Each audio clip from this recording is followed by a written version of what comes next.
Начать проверку. Тикшеру башларга. Следователи начали проверку нападения собак на детей в Стерлитамаке. Стерлитамакта балаларга эттер ташлануы буенча тәфтишчеләр тикшеру башлаган. Следователи начали проверку нападения собак на детей в Стерлитамаке. Стерлитамакта балаларга эттер ташлануы буенча тәфтишчеләр тикшеру башлаган. «Эхо Москвы» в Уфе и общественная организация «Берзямлек» представляют рубрику «Говорим по-башкирски».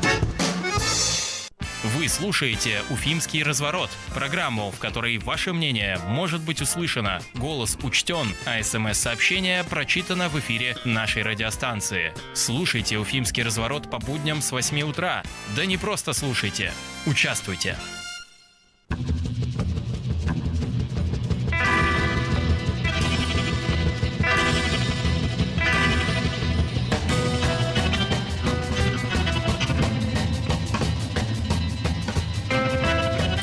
Восемь часов 10 минут в башкирской столице, а на «Эхе Москвы» в Уфе стартует очередной уфимский разворот. Это значит, что сегодня обычный будний день, и мы с вами до конца часа пообщаемся на разные темы общественно-политические. А может быть и не только. В обзоре прессы, во фрагменте программы «Персонально ваш», в голосовании, а также во второй части программы, где к нам присоединятся спикеры по телефону, о которых я позже объявлю. Сначала представлюсь. Меня зовут Руслан Валиев. Я в студии, к сожалению, пока один. Ну, вообще-то не совсем один. Помогает мне звукорежиссер Никита Полянин. Поэтому, так или иначе, отработать мы с вами сегодня сможем. Трансляция в Ютубе уже идет. В Одноклассниках она началась еще раньше. И номер для ваших сообщений СМС, WhatsApp и Telegram также у нас работает. +7 927 304 10 51. Значит, в общем, по большому счету все. Но лишь скажу, что вторая часть у нас будет посвящена разбору ситуаций на дорогах. Прежде всего, Уфы. Два представителя городской администрации у нас будут. Начальник отдела организации дорожного движения и транспортной безопасности Артур Асаев расскажет нам про изменение схем движения, в частности, на Затонском кольце, на южных мостах, светофорном регулировании. И начальник отдела капитального строительства управления по строительству и ремонту дорог Евгений Кулешов по поводу, опять же, моста Южного, если правильно говорить, Старого Бельского, да, который у нас закрывается вот-вот на длительную реконструкцию. Поэтому все свои вопросы касательно этих тем вы можете заранее присылать по вышеуказанному номеру и в чате YouTube. Таким образом, все на своих местах. Поехали, друзья, почитаем прессу. Пресса с доставкой на дом. Вчера у нас состоялось заседание, очередное уже на сей раз, а не очередное, как было накануне, депутатов городского совета. И ряд решений они приняли, в частности, одобрили создание в Уфе единой управляющей компании. Подробности у нас есть на сайте «Эхо».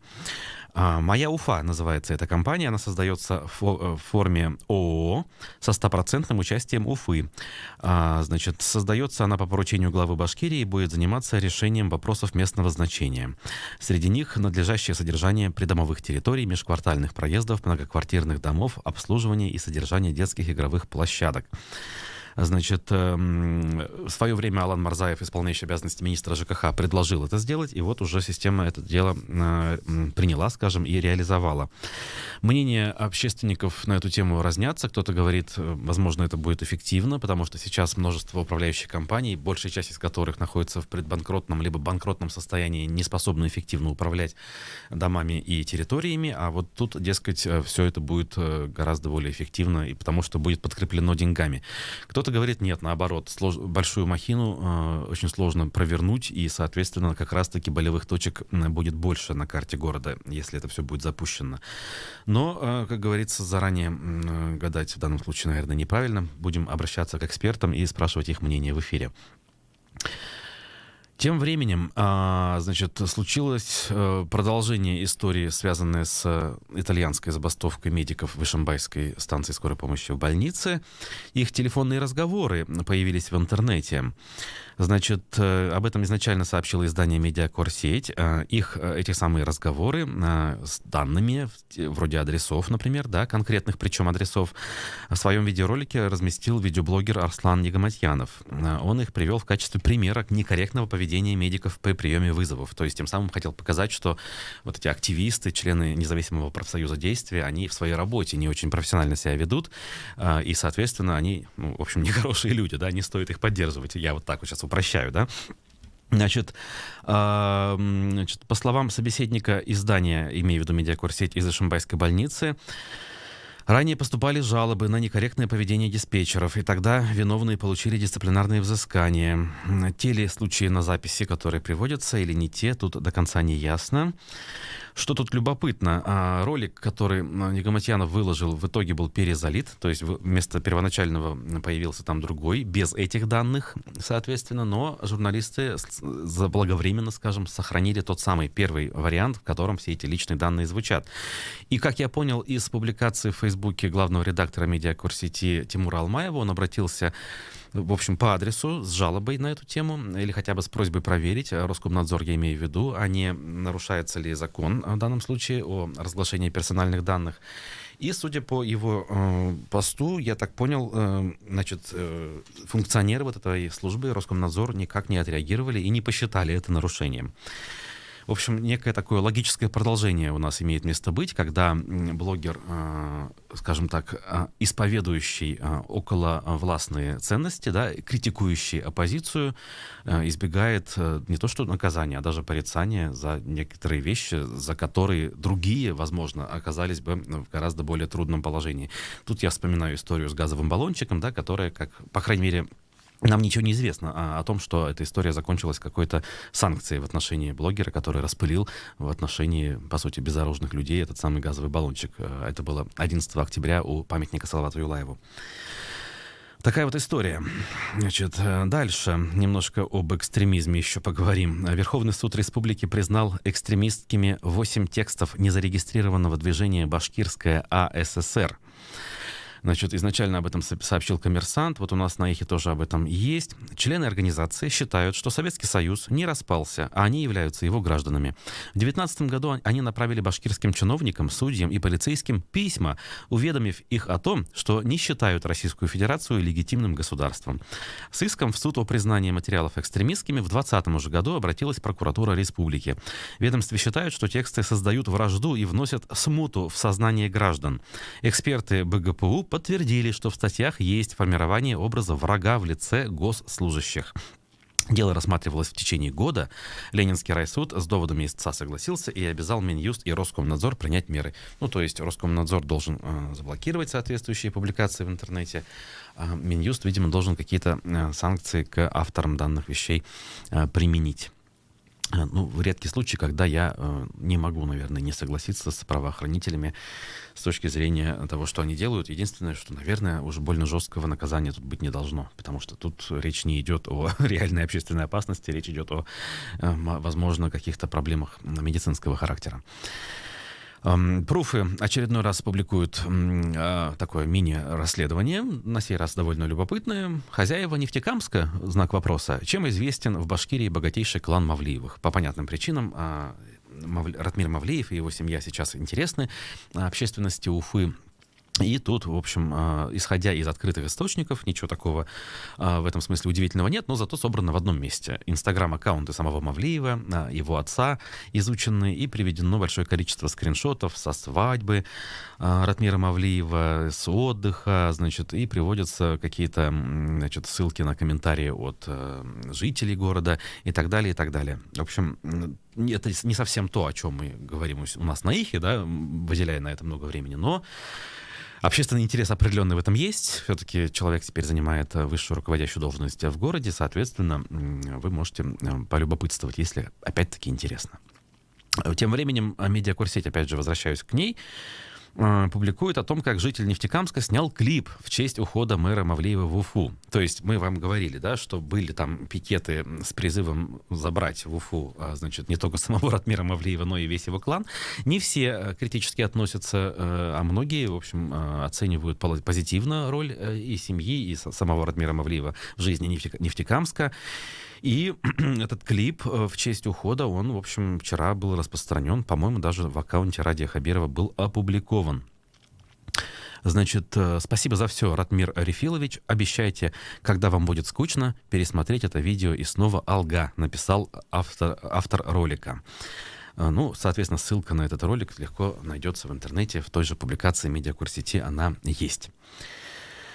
Так, значит, конкурс, соответственно, у нас же пока еще Ратмир Мавлиев исполняющий обязанности, соответственно, вчерашний горсовет принял решение, что состоится конкурс 16 марта. До этого у нас происходят все эти формальные процедуры, в ходе которых, по сути, почти любой желающий может сдать документы и поучаствовать в этом конкурсе.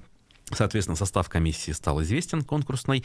Она отберет среди вот этих вот заявителей, скажем, наиболее достойных. И среди этих достойных уже депутаты 16 марта выберут человека, который без приставки ИО станет главой администрации городского округа город Уфа. Сказал я полную формулировку названия нашего муниципалитета. Подробности в Башинформе о том, как это все происходит, также найдутся. Вот. И глава Башкирии Ради Хабиров снова внес изменения в коронавирусный указ, то есть тут призыв работать удаленно, можно сказать, всем предприятиям, хотя бы наполовину, но в то же время есть некоторые уже смягчения, то есть есть надежда, что у нас с коронавирусом ситуация облегчается. Хотя пока статистика в республике не очень, у нас рекорды около 4000 подтвержденных случаев ежедневно. Закончим обзор прессы, а сейчас будет фрагмент программы «Персонально ваш». В гостях Айдара Ахмадиева вчера был руководитель аппарата Общественной палаты республики, публицист Шамиль Валеев.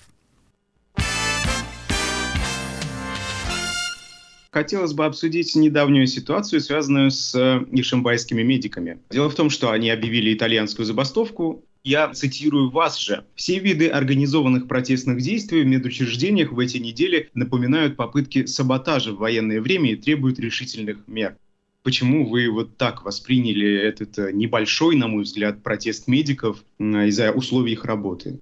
Сейчас мы прожили 2 довольно тяжелые недели в плане заболеваемости очередным штаммом ковида. И в это время активизировалась некая политтехнологическая структура, которая называется там «Действие», которую мы в регионе здесь знаем лето 2014 года. И, не будучи там особо медиками, она довольно активно способствует возникновению очагов протестной деятельности в медицинской сфере. Они кошмарили 2014 года станции скорой помощи. Понятно, что наши медики люди такие напряженные и уставшие. И на этом фоне я уверен, что люди, которые вышли на эту итальянскую забастовку, до появления активистов вот этой структуры политтехнологической, которая себя называет профессиональным союзом, хотя мне непонятны источники их финансирования, непонятны, где профсоюзные книжки они выдают кому.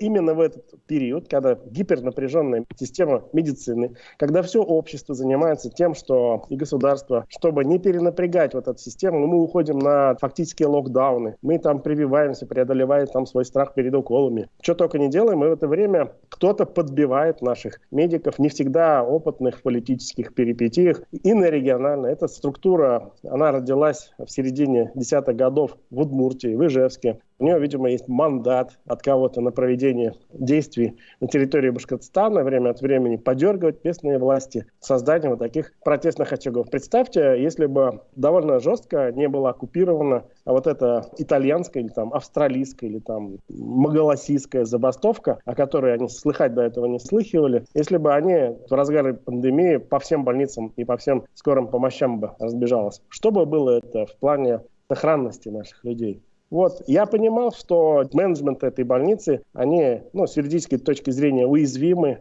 и их могут восстановить, а его там наказать за вот эти решения. Но вот то, что он эту болезненную область купировал, мне казалось, что его надо поддержать. И мне надо было повысить субъектность вот этого профсоюза для того, чтобы за спинами наших врачей, медработников, они не скрывались, а показывали, что это их деятельность, а не деятельность тех, кто кто объявил вот эту венецианскую забастовку.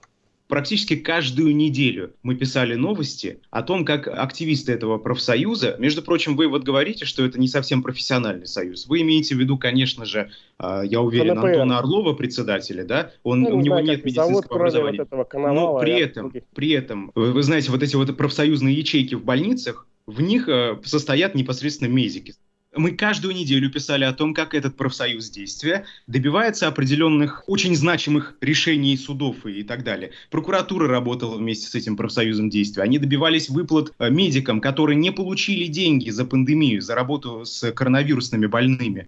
Профсоюз действия отстаивал эти права и добивался реальных результатов. При этом никаких других профсоюзов, медиков, врачей и так далее не видно в Башкирии. Вы сейчас говорите, что этот профсоюз действия создан для того, чтобы какие-то там протестные очаги создавать. Но извините, если медикам в период пандемии коронавируса не выплачивают положенные деньги, которые обещал Владимир Владимирович Путин, да, не только он, но еще и региональное правительство, куда им обращаться, что им делать? Сидеть дальше, работать дальше?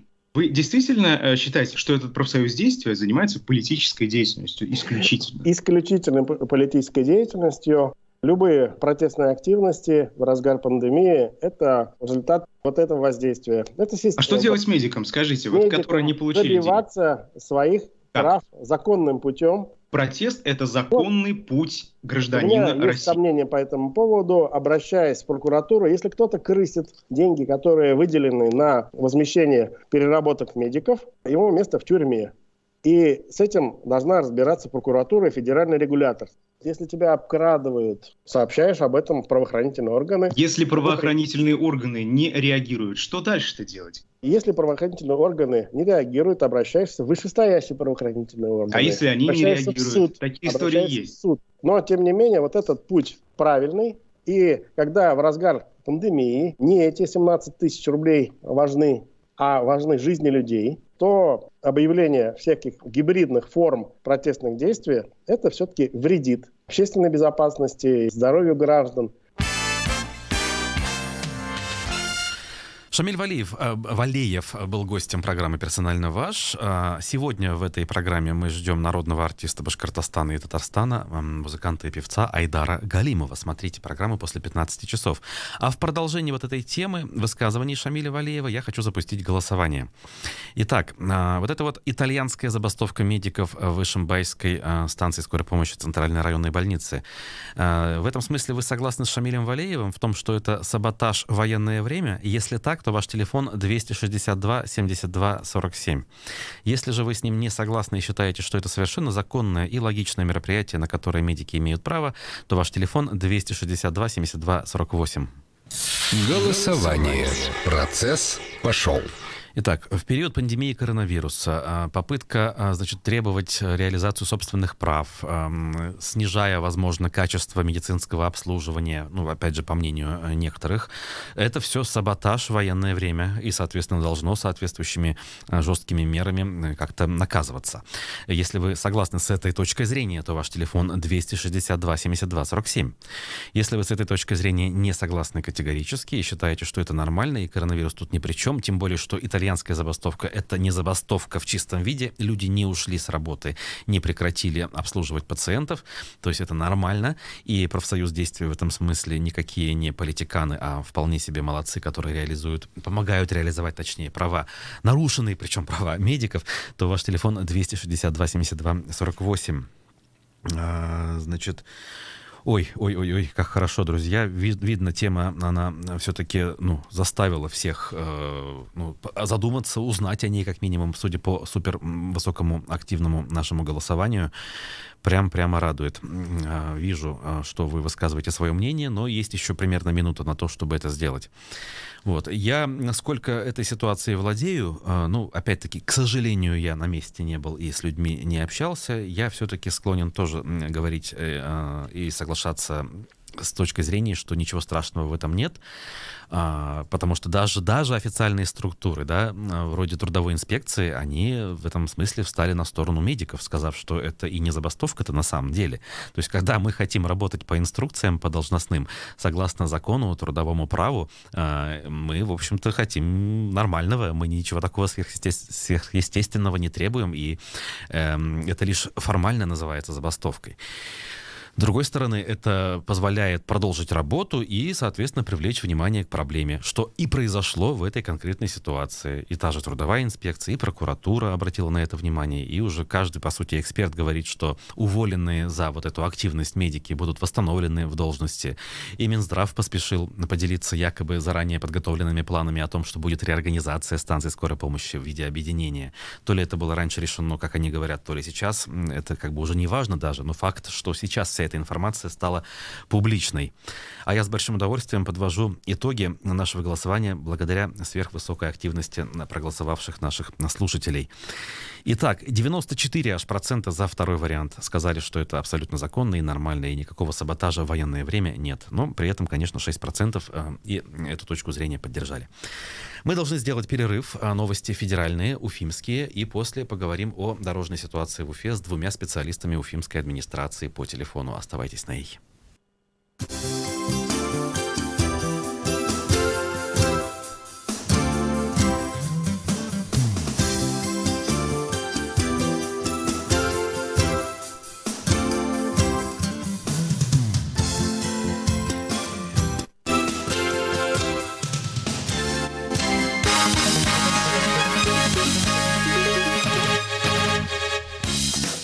В 6:30 в Москве, в студии Александр Климов. Новости.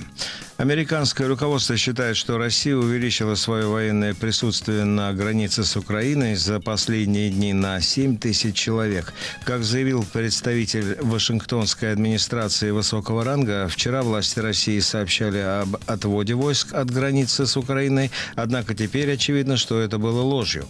Ранее о том, что Россия продолжает наращивать свое военное присутствие на границе с Украиной, сообщала и глава военной разведки Великобритании генерал Джим Хокенхау.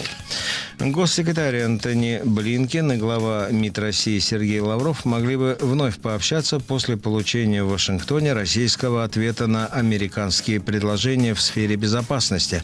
Как сообщил пресс-секретарь Госдепартамента Нед Прайс, пока ни телефонный разговор, ни очная встреча с Лавровым в рабочем графике Блинкена не значатся. По его словам, российского ответа в США ждут со дня на день.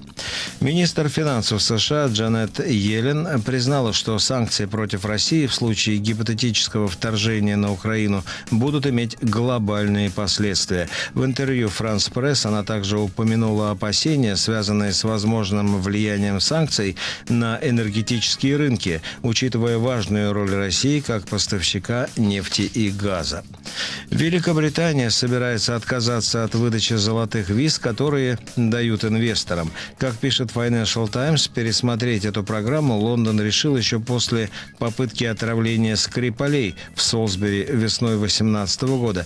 Теперь, после обострения отношений России с Западом, который обвиняет ее в подготовке вторжения на Украину, британские власти, как пишет издание, собираются и вовсе отменить эту программу. Президент МОК Томас Бах поделится сегодня своими соображениями относительно допингового скандала с Камилой Валиевой. Сама Валиева ранее сказала Первому каналу, что рассчитывает показать свой лучший результат на Олимпиаде в Пекине, несмотря на допинговый скандал. Эти дни для меня были очень сложными. Не хватает эмоций, то есть я радуюсь, но при этом я уже эмоционально устала. Слезы, счастье, наверное, и небольшого огорчения, но при этом я, безусловно, счастлива находиться на Олимпийских играх и стараться представлять нашу страну. И буду надеяться, что я максимально настроюсь и покажу свои результаты. На время разбирательства результаты Валиевой на Олимпиаде в Пекине будут считаться предварительными. Тоже относятся и к участникам командного турнира, в котором Валиева принимала участие. Сегодня у фигуристок произвольная программа. В Москве сейчас около нуля, днем от 1 до 2 градусов тепла, будет пасмурно. Александр Климов, служба информации «Эхо Москвы». 2, 1. Реклама. Поздний час, половина первого, в аптеку не пойти. Но Фармленд всегда в сети. Зачем в аптеку идти? Фармленд для вас всегда в сети. Здесь цены ниже и большой ассортимент. Удобный сервис для вас, чтобы сделать выгодный заказ. Установите приложение Фармленд. Имеются противопоказания, требуется консультация специалиста. Дистанционные продажи не ведутся. 18+. Фармленд, что надо. По понедельникам в студии «Эхо Москвы» в Уфе подводить итоги прошедшей недели будет Азамат Саитов и его гости. Каждый понедельник вместо программы «Персонально ваш» слушайте программу «Послесловие» с Азаматом Саитовым после 15 часов.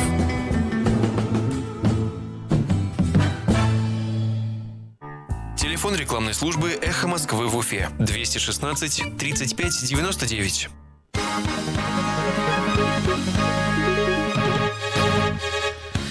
В 8:34 в Уфе на Эхе Новости, у микрофона Руслан Валиев. Умар-Паша Ханалиев назначен спецпредставителем Башкирии по инвестициям. Ради Хабиров назначил Умар-Пашу Ханалиева специальным представителем республики по этой деятельности. До этого он занимал пост уполномоченного представителя Башкирии при президенте России, сообщает издание РБК. Другим указом на эту должность назначен бывший глава администрации Уфы Сергей Греков. Об этом премьер-министр правительства республики Андрей Назаров сообщил, представляя нового полпреда в Москве. По словам главы Кабинета министров, опыт Умар-Паши Ханалиева будет востребован для привлечения новых инвесторов в регион и развития действующих проектов. Стерлитамакский городской суд признал оперуполномоченных городского отдела полиции Фанзиля Зарипова и Ярослава Кожевникова виновными в превышении должностных полномочий по статье «Мошенничество». По сообщению пресс-службы прокуратуры республики, в феврале 2020 года Фанзиль Зарипов установил горожанина, который завладел телефоном, который, в свою очередь, ранее был украден у местной жительницы. Мужчина не сознавался в краже, и тогда, как было установлено в суде, полицейский несколько раз его ударил, чтобы добиться признательных показаний. В январе 2021 года Зарипов и Кожевников узнали, что жительница Стерлитамака пользуется найденным мобильным телефоном. Они убедили женщину в том, что она совершила преступление, и предложили помочь избежать уголовной ответственности за 40 тысяч рублей. Полученные деньги они потратили. Суд приговорил Фанзиля Зарипова к 6, а Ярослава Кожевникова к 3 годам лишения свободы условно с испытательным сроком на 5 лет и 3 года соответственно. Также суд лишил Фанзиля Зарипова права занимать должности в правоохранительных органах сроком на 2 года и взыскал в пользу потерпевшего 50 тысяч рублей компенсации морального вреда. Прокуратура при этом заявила, что будет обжаловать приговор в связи с мягкостью наказания. В 47-м международном конгрессе по пчеловодству Апимондия в Башкирии могут принять участие 5000 делегатов из 100 стран мира. Об этом сообщила заместитель министра сельского хозяйства Российской Федерации Ольга Гатагова. На встрече в Уфе обсуждались вопросы подготовки региона к международному форуму пчеловодов. На ней глава Башкирии Ради Хабиров напомнил, что впервые страна принимала Конгресс Апимондия 50 лет назад, в 1971 году. Представитель Минсельхоза России заявила, что ведомство окажет республике поддержку в подготовке и проведении мероприятия. Форум Апимондия должен был состояться в Башкирии в 2021 году, однако был перенесен из-за коронавирусных ограничений. Конгресс запланирован в Уфе и районах республики в сентябре 2022 года. В столице главной площадкой для проведения мероприятия станет комплекс на южном выезде из города, где проходил финал национального чемпионата WorldSkills Russia 2021. В завершении выпуска о погоде. По данным сервиса Яндекс.Погода, сейчас в Уфе пасмурно, -11. В течение дня облачная погода сохранится, температура повысится до -8, осадков не ожидается. Руслан Валиев, служба информации, Эхо Москвы в Уфе. Вы слушаете «Уфимский разворот» – программу, в которой ваше мнение может быть услышано, голос учтен, а СМС-сообщение прочитано в эфире нашей радиостанции. Слушайте «Уфимский разворот» по будням с 8 утра. Да не просто слушайте, участвуйте.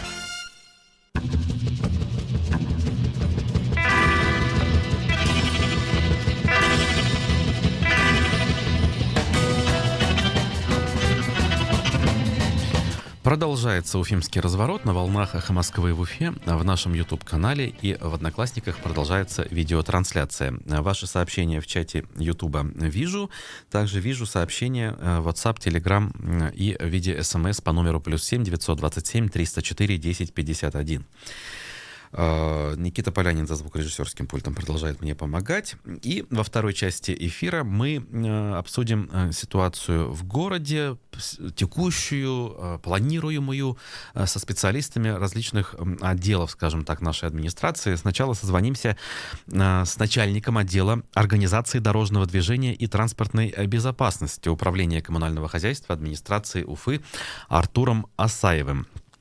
Здесь у нас во главе угла вот эти вот инициативы, некоторые уже реализованные, скажем, связанные с тем, что у нас меняются схемы для того, чтобы разгрузить те или иные участки дорожного движения. Ну, в частности, новый мост, вставка, например, да, у нас стал 4-полосным на выезд. А Затонское кольцо у нас изменило схему движения. Теперь с Галли нельзя повернуть на Пархоменко.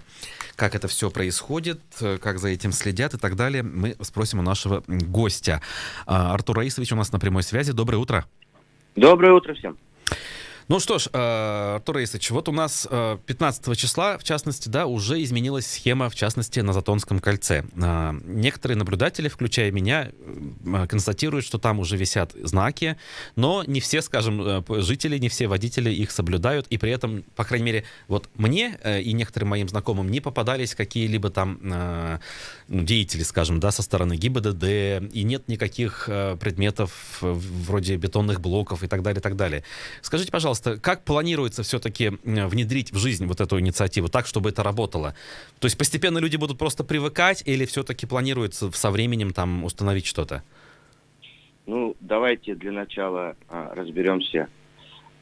Соблюдение ПДД, контроль за ПДД, естественно, стоит за ГИБДД. Угу. За управление ГИБДД, естественно, мы направили письмо о том, чтобы они контролировали данный объект, данное транспортное кольцо Затонское. Естественно, они выезжают, естественно, они не могут, у них тоже есть свои обязанности, они не могут там круглосуточно смотреть о том, кто как нарушает. Но в час и пик они выезжают и контролируют данную развязку, данный транспортный узел. Естественно, этот же вопрос, он же как имеет характер мониторинга, как поведет себя транспорт на округ Галли. Если, прежде всего, вот эта задача у нас была сделать более безопасным, так скажем, транспортный узел. Вы знаете, вот лично мне абсолютно понятна логика. Тут я не присоединяюсь к тем, кто говорит, зачем, да, толку нет. Я лично, например, как раз вижу смысл в этом, потому что как раз вот эти немногочисленные люди, поворачивающие на Пархоменко, они и создают там, по сути дела, затор, потому что невозможно выезжающим с Пархоменко по-быстрому выехать вниз, потому что они постоянно вынуждены там осматриваться. Вот здесь понятно. Но реализация, то есть многие пишут, а почему бы не поставить ограждение? Это же вопрос администрации, по идее. Да, совершенно верно. Сейчас идет процедура мониторинга. После того, как мы все это рассмотрим, мы еще раз соберемся с управлением ГИБДД, набросаем дополнительные меры, и уже к этому придем, скорее всего, и еще какие-то будем делать дополнительные меры. Может быть, это как раз и будет барьерное ограждение для того, чтобы, так скажем, злостные, которые хотят успеть везде и всюду, для них, наверное, будет рассмотрена уже установка каких-то блоков. Но на сегодняшний день мы хотим ограничиться только знаками. Да, понятно.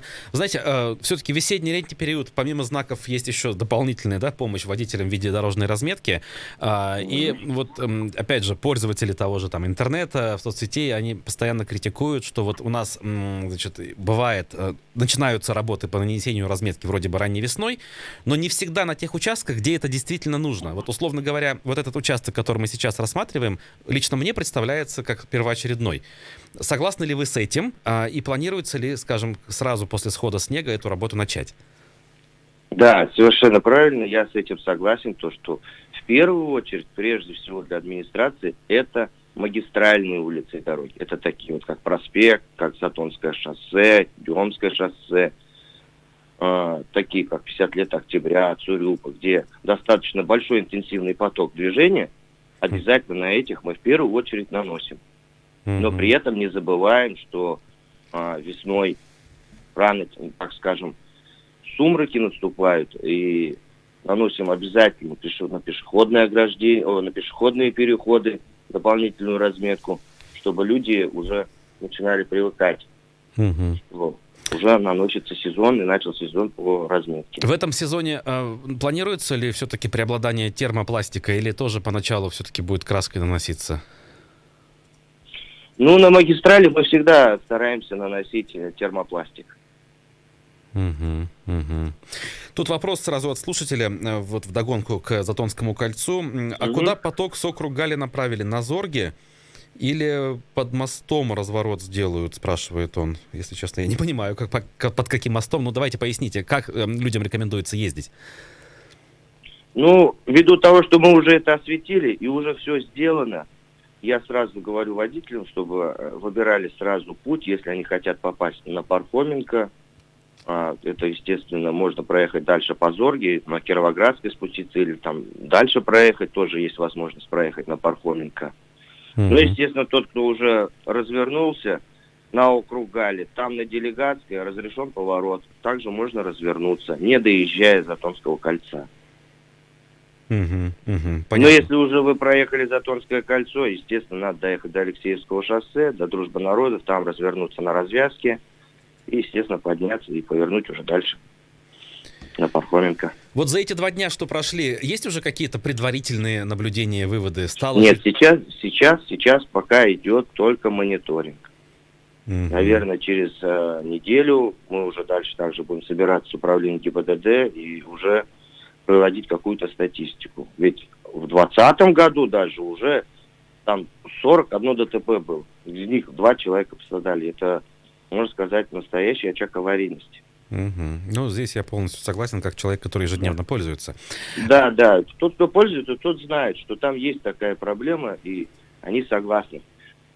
Ну, там, знаете, есть, конечно, версии, что можно было бы обойтись не перекрытием, а четкой, я не знаю, разметкой, чтобы с левой полосы Галли там только можно было поворачивать налево и так далее. Ну, ладно, это уже, мне кажется, отдельная история.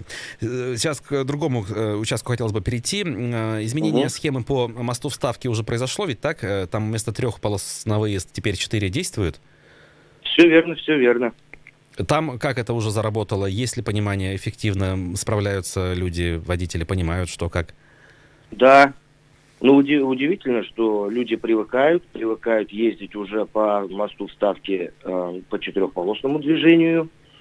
Даже больше скажу, в пятницу будет выездное большое совещание на этом путепроводе, так скажем, мосту.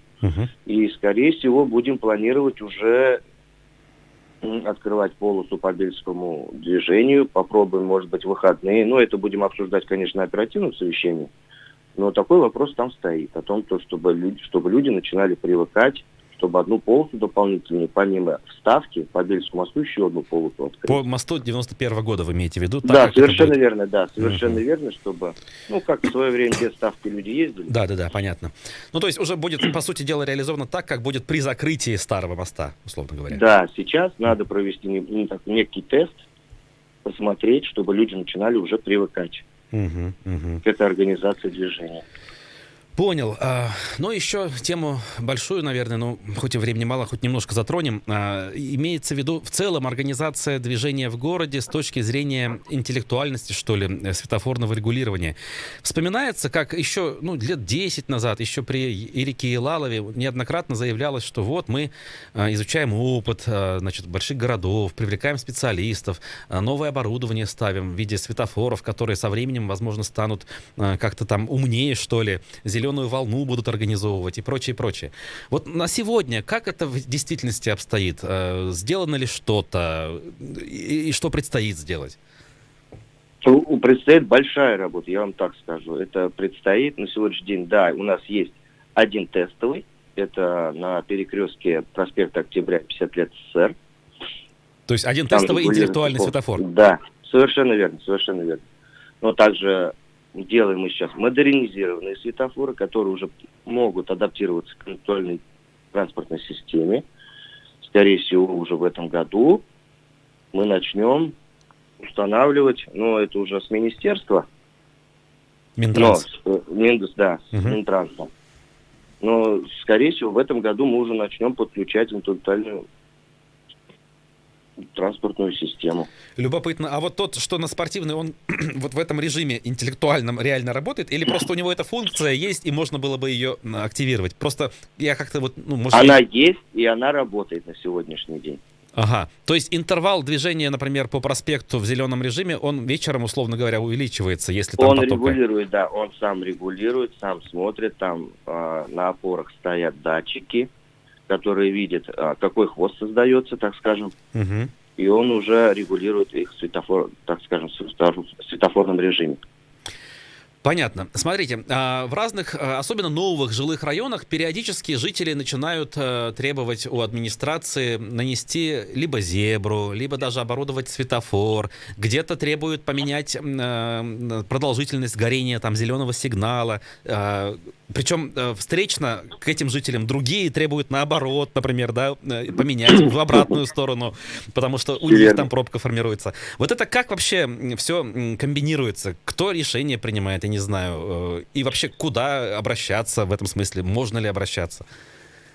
Ну, все по-разному обращаются, ввиду того, что, многие не знают, но в основном люди знают, куда обращаться. Это управление коммунального хозяйства. У нас есть здесь специальный отдел, которым я являюсь начальником, начальник отдела организации дорожного движения.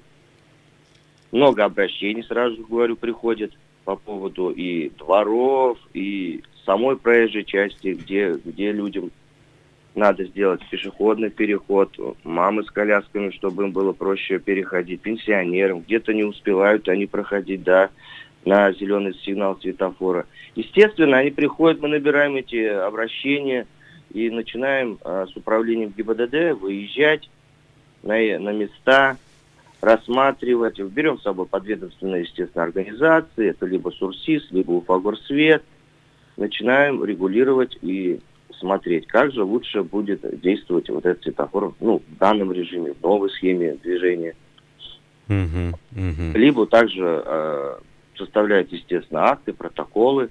Понятно. То есть это мы устанавливаем дополнительные дорожные знаки. Постоянный процесс в ручном режиме, грубо говоря, да? По отдельно взятому участку везде это принимается индивидуально. Это точечно, да. Это точечно, где, так скажем, мало затратно, где можно это решить, приехав и все это обсудить. Почему бы нет, если это идет только на пользу? Да, понятно.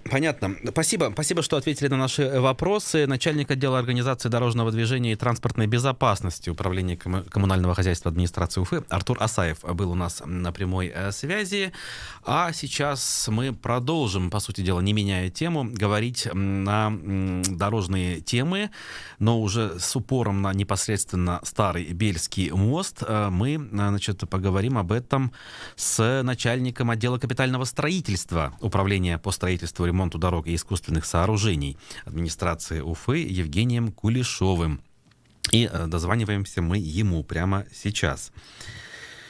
Так, речь о чем? Непосредственно о Старом Бельском мосту 56-го года постройки, из-за реконструкции которого уже поменялась схема на южном въезде в Уфу. О смене схемы мы поговорили с предыдущим нашим спикером.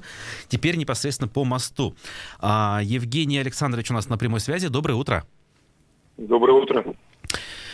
Скажите, пожалуйста, все ли готово к тому, чтобы закрыть Старый Бельский мост и тут же приступить к работам на нем? Закрытие Старого моста все готово. Разработана и согласована схема организации дорожного движения на период закрытия Старого моста. По новой схеме планируется, что на въезд и выезд из города будет открыто 10 полос движения. В частности, по мосту 21 года постройки, мосту в Ставке, будет организовано движение по 4 полосам на выезд из города. И одна полоса на выезд будет устроена по мосту 91 года постройки. Также по этому полосу будет организована, вернее, по этому мосту будет организована полоса реверсивного движения. Да, которая будет регулироваться, да, в зависимости от нагрузки. Это вот мы только что с Артуром Асаевым обсудили, он, в общем-то, пояснил. А теперь вот все-таки по технике, да, технической части работ. Вот в этом году, в текущем, в плане реконструкции, какой объем работ запланирован? Что будет непосредственно сделано? Будут ли связаны с именно работами строительными дополнительные какие-то неудобства? Значит, у нас работы по реконструкции, они будут производиться по графику утвержденному. Хочу сразу сказать, что контракт у нас заключен до 2025 года официально, да, с Уралмостостроем. Тем не менее, вот мы настраиваем генподрядную организацию к тому, чтобы работу выполнить не за 41 месяц, как у нас прописано в контракте, а в 2024 году, то есть где-то за 29-30 месяцев ориентируем подрядчика выполнить эти работы. Поэтому, значит, вот на этот год у нас начнутся работы по демонтажу пролетных строений второго моста. Для этого сейчас ведется подготовка, завозится необходимое вспомогательное сооружение для этого. То есть в реке и с берегов будут устроены площадки для грузоподъемной техники, ну, это краны высокой грузоподъемности. В реке будет устроен временный мост, на котором будет стоять вот эта техника для демонтажа. А это все прямо вот до паводка прям начнется или после все-таки? Ведь вода будет высокая. Это начнется и до паводка, и будут производиться какие-то работы во время паводка, конечно, не в таком объеме, но все равно будут производиться работы. Ну, то есть тут, в общем, планы четкие, понятные, и проблем нет. Смотрите, весна, опять же, связана с тем, что, значит, ну, как бы дорожная сеть требует ухода, как минимум, да, ямочного того же ремонта пресловутого. Когда планируется начать эту работу? Опять же, будут ли какие-то изменения в этом году в технологическом смысле? Или вот, в принципе, то, как было в последние годы, это будет продолжаться также? Ямочным ремонтом у нас занимаются городские службы, это муниципальное бюджетное учреждение по районам. Это вопрос, наверное, лучше к ним адресовать. Я бы, может быть, остановился еще на планах на весну-лето по поводу других объектов, так называемого южного въезда, да?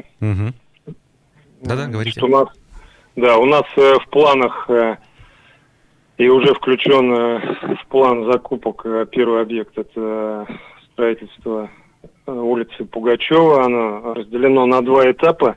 Первый этап от улицы Сочинской до улицы Бельская, до гипермаркета «Лента». Значит, здесь у нас будет производиться строительство без полного перекрытия существующей автодороги.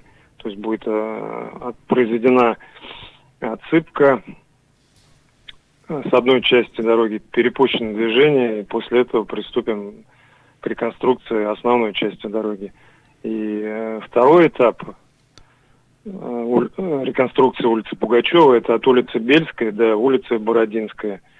Здесь немножко сложнее, здесь планируем производить реконструкцию с полным закрытием движения и предварительным строительством объездной дороги, которая будет проходить по улице Бородинская, испытателей, геофизиков с выходом на улицу Бельская. Вот здесь вот это объездная дорога, она будет обустроена до начала реконструкции Пугачева. А пропускная способность вот этой дороги, она сохранится на уровне текущей или все-таки будет ниже?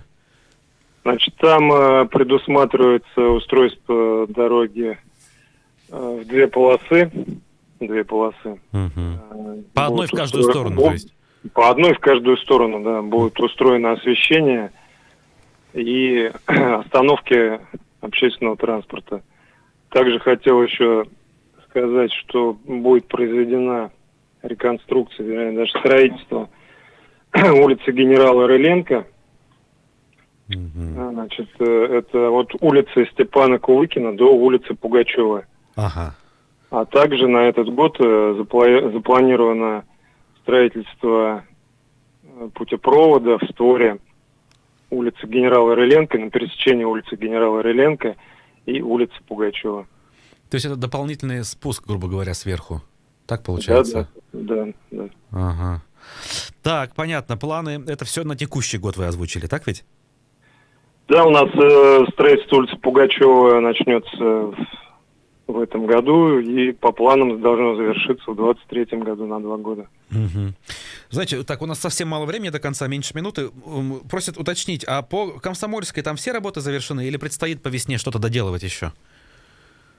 По весне остались работы по пусконаладке и устройству системы видеонаблюдения. Угу. Вот. Поэтому вот такие вот работы остаются. Ну, то есть сами дорожные завершены непосредственно? Да, но мы посмотрим по состоянию весной. Если что-то будет необходимо сделать в рамках гарантийного ремонта, эти работы будут проведены. Ну да, это понятно. Ну что ж, спасибо вам за то, что ответили на вопросы. Начальник отдела капитального строительства Управления по строительству, ремонту дорог и искусственных сооружений администрации Уфы Евгений Кулешов отвечал на наши с вами вопросы. И, соответственно, в общем, программа наша заканчивается, потому что и время истекло. К сожалению, не все вопросы, которые нам прислали, мы успели осветить. В пятницу у нас планируется большой эфир в транспортном часе про мосты, поэтому так что готовьтесь и вопросы туда присылайте. Спасибо. Меня зовут Руслан Валиев. Никита Полянин помогал за звукорежиссерским пультом. Айдар Галимов сегодня будет в программе «Персонально ваш» после 15 часов. Слушайте и присылайте вопросы. Хорошего дня.